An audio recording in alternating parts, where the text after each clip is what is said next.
So now you've seen the list of things that I feel are necessary for exclusively pre-fold cloth diapering. I'm going to show you each of these things and the ones that I feel like will help you succeed in cloth diapering with the least amount of frustration. Alright, so the first thing that I had talked about were pre-folds. Let me move this closer. The pre-fold on my left is a Gerber pre-fold, and a lot of people call it Gerber trash because, as you can see, it's not very quilted and it's really thin compared to a pre-fold that is very similar in size and dimensions. If I look at it, let me see if I can get a good angle here. If I look at it this way, you can see how thin the Gerber pre-fold is, and you can see how much thicker this actual cloth diapering pre-fold is. The brand on my right is an OsoCozy pre-fold, and I really like them. A lot of people really like the Green Mountain Diaper pre-folds. They have a lot more sizes than the OsoCozy do, and I actually am purchasing some Green Mountain Diaper pre-folds for our newborn, which I've heard great things about. So I don't recommend using the Gerber pre-folds that you can buy from Target, Walmart, Babies R Us, any stores in town. If you have a cloth diaper store near you, or a diaper service, typically you can get pre-folds that, if you have a diaper service near you, you can get pre-folds that have been run through their service and they're not perfectly new. They might have a little bit of staining on them, or they just are pulling them out of rotation, and you can get them at a cheaper price. I had gotten a couple dozen from our diaper service in town, and as you can see, they're in pretty good condition. Minimal staining that came out with sunning, and like a couple of them had, let me see if I can get into there. A couple of them had some like snappy holes that don't affect the use of the diaper, you know. They don't affect how much it absorbs and all that. So, like I said, I would just trash or use your Gerber pre-folds as burp cloths or spit up rags. Now that we've talked about the type of pre-fold that you should probably use, let's talk about sizes. That's the most difficult and overwhelming part, in my opinion, was finding the right size. Like I said, if you go to Green Mountain Diapers, they have the sizes listed, and the average weight and age that your baby will use them for. That doesn't always work. These infant pre-folds they are slightly larger than the orange edge Green Mountain Diapers. They're the next size up. I can't remember what color that is. It might be red. Anyway, they're the next size up from the orange edge pre-folds. So these actually are only supposed to fit your child up to 15 pounds, I think. But Abe was long and lean, and so he could wear them up to a year. And even better, if we tri-folded them, he used that because it didn't have to fit around his waist. And there were more layers in the center where we needed them. Now we're using this larger pre-fold, and it fits around Abe's waist perfectly, but the rise is too long, so I do end up having to fold it down in the front or the back before I put it on him, if I'm going to have him wear it like this.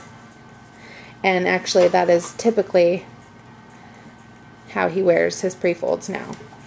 Either with, that's called the angel wing fold, or the bikini twist, which you just twist it in the center like this, and then you just wrap these around the waist. It's hard to do one-handed, sorry. But like I said, you just have to find what size works for you. I know that the Green Mountain diapers, if this rise works for you on the infant size, they do have what's called a wide baby diaper, which is about the same rise. So it's the same length this way, but it is longer this way. So it'll fit around a chubbier baby. Next, we're going to talk about how you should fasten your diaper. You can use pins, which is, but I recommend using diaper pins. Don't use just regular safety pins, because the diaper pins have a locking cap on the top of them, and it's safer for your baby. You can also use what's called a snappy.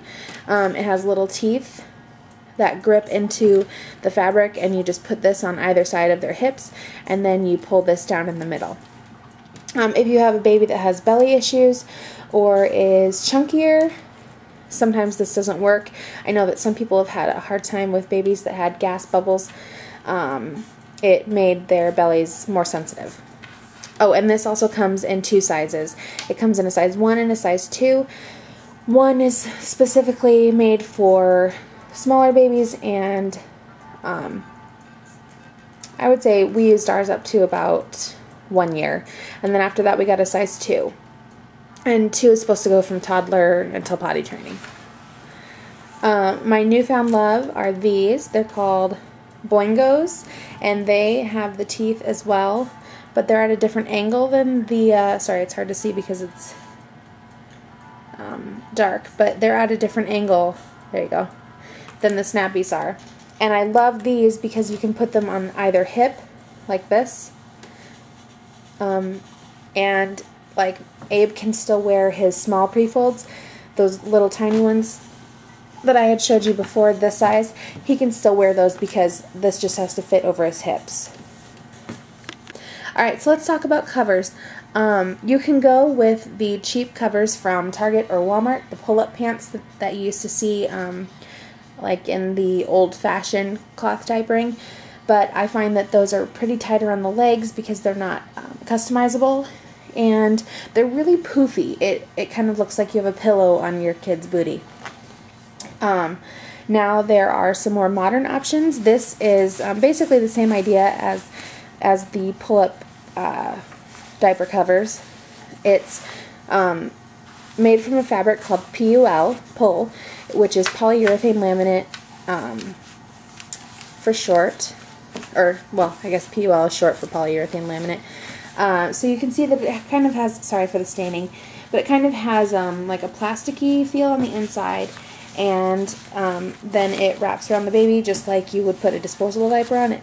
This one happens to be Velcro or hook and loop fastening, but they also have snap fastening if you want them to last a little bit longer. I find that if you have a smaller baby or a wiggler, Velcro is better because it's more customizable and it's just quick. You can just put it on, Velcro it, and you're fine. This brand is Thirsties. This is really my favorite brand, but I will list some of the other ones as well. Another option that you can go with is wool. Wool is very breathable. It's a natural fiber. It's great for summer and winter because it is a temperature regulator. So the only thing with wool is typically you have to hand wash it, and you have to do something called lanolizing, and that is actually what makes it waterproof. Wool has antimicrobial properties, so it doesn't have to be washed all the time. Your PUL covers are going to need to be washed anytime they're soiled with poop, but if they're wet, you can lay them out to dry after you've wiped them down with a wet cloth, and I would say you could probably get I would say 2 or 3 uses out of each PUL cover. With wool, you just have to lay it out to dry. Once it dries, you can reuse it again, and once it starts to get a little bit funky, as gross as that may sound, or it gets soiled with poop, that's when you're going to need to wash it. It sounds a lot harder than it is. I really enjoy wool.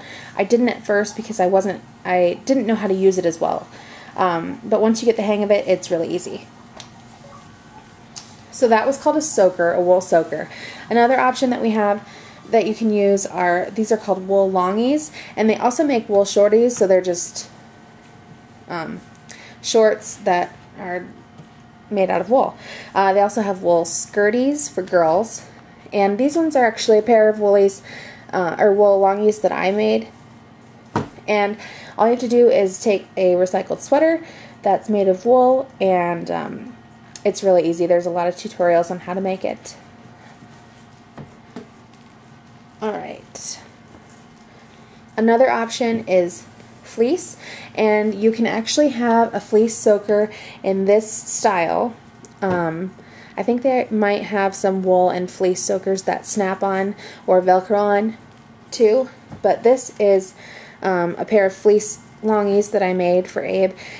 And fleece isn't as natural of a fabric, but it is breathable, and so if you have a baby that is prone to rashing, wool and fleece are really good options. And the fleece can be washed with your diapers. I recommend doing it inside out because it gets pilled faster, or you can wash it with your regular clothing. So I apologize for having to use a full wet bag, but this is the wet bag that I was talking about. It has, this particular one has a wet pocket and a dry pocket. So the idea behind this is you want to put your clean diapers in this pocket, or wipes, or whatever you need to put in here to change clothes, and your dirty diapers go in the big pocket. If you are going to have a diaper pail, I recommend having at least 2 of these small ones so that you can take them out and about with you in a diaper bag. That way you have somewhere to put your dirty diapers, and they fold up really small and they fit right in the bag. Oh, and most of them have this little loop, and they'll hang off your diaper bag, so you don't have to keep it in your diaper bag once it's full.